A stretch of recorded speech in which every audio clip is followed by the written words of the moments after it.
would imminently announce his 2020 run inspired outrage on social media on Twitter. A seemingly bot-driven Never Bernie hashtag coalesced immediately. Bam, like that. If you know, I don't know if you can hear my snap there. Yeah, Sanders took the press by surprise when pundits condescended to a fringe eccentric who rarely kissed babies and was focused on high-minded politics. In 2016, reporters were suffering from what even the Washington Post called pundititis and refused all the way up until Election Day to detect fundamental changes in the national voter attitudes that elevated the Sanders campaign. And Sanders, and by the way, Donald Trump, was able to point out literally from day one. And if you really want to find out more about the rise of Bernie Sanders, rise of Donald Trump, all that stuff, what happened in the 2016 campaign, and the broader high-minded politics, as they say, I highly recommend you go check out the Matt Taibbi interview here on Newsflash. It was a little bit of a while ago, but it is there. It's clearly able. Please go check it out. It's perfect. It's a perfect prelude to what is to come with the Bernie Sanders campaign. So yeah, the Times earlier this year ran a piece asking, will candidates sprint to the left on issues and risk hurting themselves with intra-party policy fights in the general election? So you see the candidates Times talking about sprinting to the left already, so that's how you know we're off to a great start here. That point of view is based upon the idea the party's mainstream of voters does not want reduced military spending, free college tuition, expanded Social Security, legalized marijuana, $15 minimum wage, breakups of too big to fail banks, and other social policies deemed electoral liabilities. And that has been proven false time and time and again. Like polls show in the Democratic Party, especially in the Democratic Party, but in the country in general, these ideas are broadly popular. So the Sanders campaign is centered on the idea that the majority of voters long ago came to embrace these positions. For this reason, Sanders feels he may be pushing the party in a direction that's more electable, not less, and I think there's certainly evidence in polls out there to back that up. A key criticism of Sanders last time is the alleged lack of legislative accomplishments, and his camp believes that his profile campaigns against companies like Amazon and Disney, as well as you saw in the ad, Disney raising minimum wage, Amazon raising minimum wage to help workers, that, folks, is what he has been doing. He's pushed these things, he's fought these things his entire life. His campaign also feels voters are going to respond to the fact that Sanders' positions on Medicare for All and the $15 minimum wage have become mainstream Democratic thinking since 2016.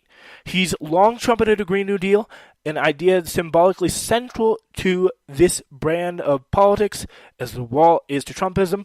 And by the way, polls show that plan has 92% support among Democrats and 81% overall. So, electable, unelectable, you tell me. 4 years ago, Sanders and his camp were taken by surprise when his Let's Send a Message presidential campaign started attracting huge crowds. And for example, one time early in the campaign, him and his team were pulling up to a stadium, and then huge lines outside. Sanders was like, "Oh, who are they here to see?" And the staff was like, "I don't know." And they investigated, and I was like, "Oh my God, they're here to see Bernie Sanders. What the hell?" And that's what is probably not going to happen this time, because there's going to be a lot more aggressive opposition on that front. So, not aggressive. There's probably going to be aggressive opposition, but the fact is, people are going to know Bernie Sanders a lot more. Like his name will be much more available, and that is something that will help him, not hurt him. Obviously. So, but here's the thing that may hurt him. There are arguments for and against Sanders as likely capture of a Democratic nomination. On the nay side, he's running a much bigger field against opponents like Warren, Elizabeth Warren, and Tulsi Gabbard. I think Warren probably is one of my top three who's actually, going to stay in this race. And Tulsi Gabbard, who are closer to him politically than Hillary Clinton. On the other hand, though, he consistently, since near the top of the polls, often ahead of Kamala Harris and behind Joe Biden, who has yet to formally enter. And a lot of people in the Democratic base are a lot of experts who will watch us say that Joe Biden not too long for this world, if you know what I mean. And boy, is he even to the right. Some could say of Hillary Clinton. I think that's definitely a fair statement to say it. Call him right of Hillary Clinton. He Joe Biden, at least. The Democratic field is already absurdly crowded. However, with Sanders marking the 12th candidate to formally announce, the field actually may have as many as 30 names or more by the time the dust settles, and people like Joe Biden, Beto, Sherrod Brown, Mike Bloomberg, by the time they make up their minds, this cloud could set up a repeat of the clown car effect that paralyzed the Republican Party in 2016, when an overlarge field of 17 entrants paved the way for a populace with high name recognition, relative insoluble base of support to ride to consistent pluralities to the nomination, beating out a plethora of cookie-cutter Republicans who undermine each other at the ballot. Clown car effect. Meet Bernie Sanders. Bernie Sanders is kind of the perfect person for that. His name recognition much higher last year, so that really could set things up. Honestly, if that were to happen, the kind of reverse effect. The same thing happened last year to the Republicans, happened to the Democrats. That'd be pretty interesting to see. Sanders does have his drawbacks as a candidate, for sure. Currently 77, he would be sworn in as the oldest president in history.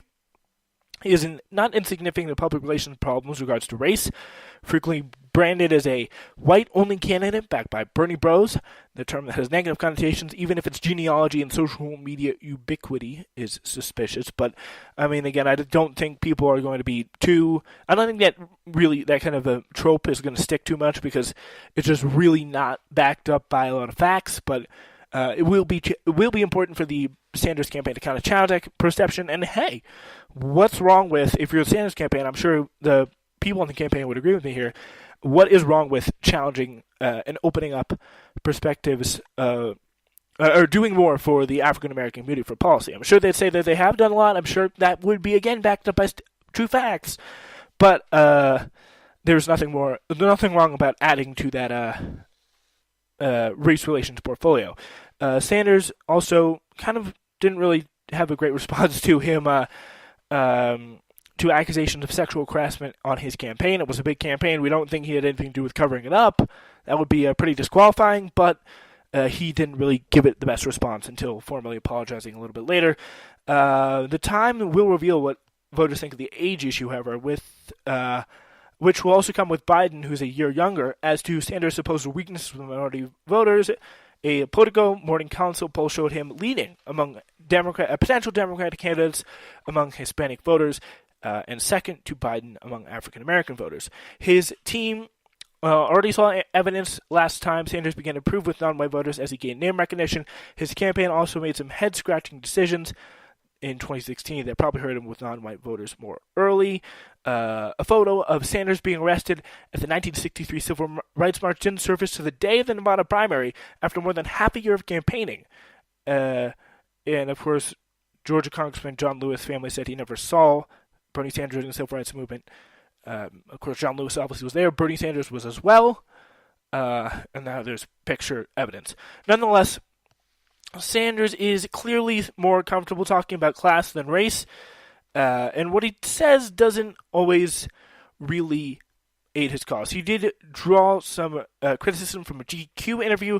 Tybee writes here, when he drew criticism for saying there are people who are very big in diversity, but whose views end up not being particularly sympathetic to working people, whether they're white, black, or Latino. And again, I think that's a quote that, I kind of agree with. Because there's people who want to kind of use the issue of quote-unquote diversity, although there is a question as to whether they truly believe in diversity, to hide behind the issues of that working people, regardless of class, face on a daily basis.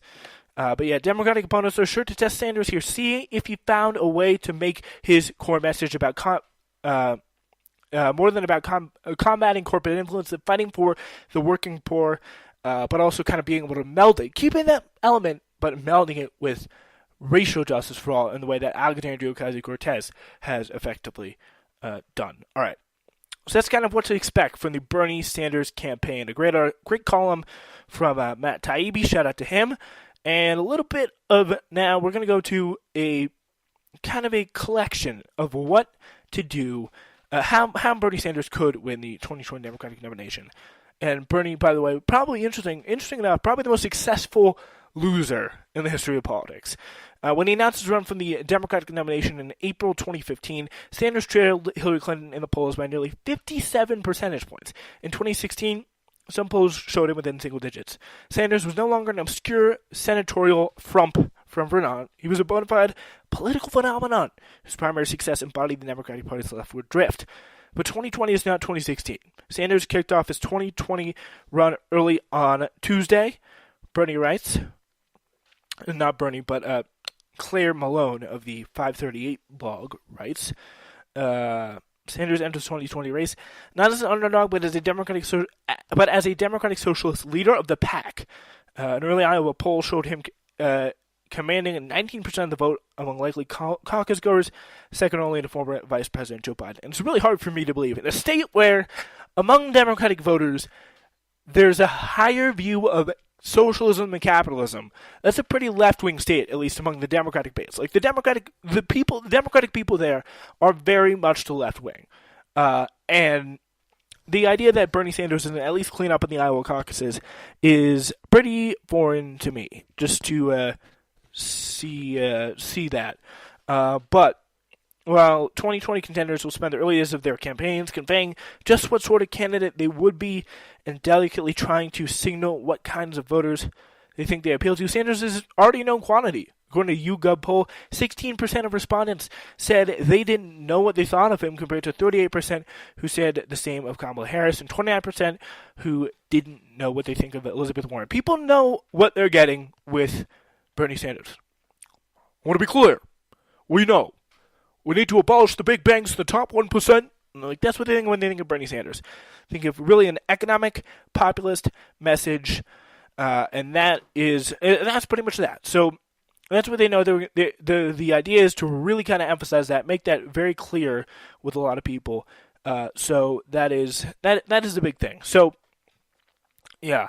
While Clinton won the 2016 primary by a substantial number of votes, more than 3 million, it's safe to say the Democratic Party has gone through a bit of soul-searching over the past couple of years. Voters who might have dismissed Sanders during the 2016 primary could well have come around to him in the interim, as a Gallup survey found that 2016 was the first year Democrats felt more positively about socialism than they did capitalism, and Sanders' message is beginning really to seep in.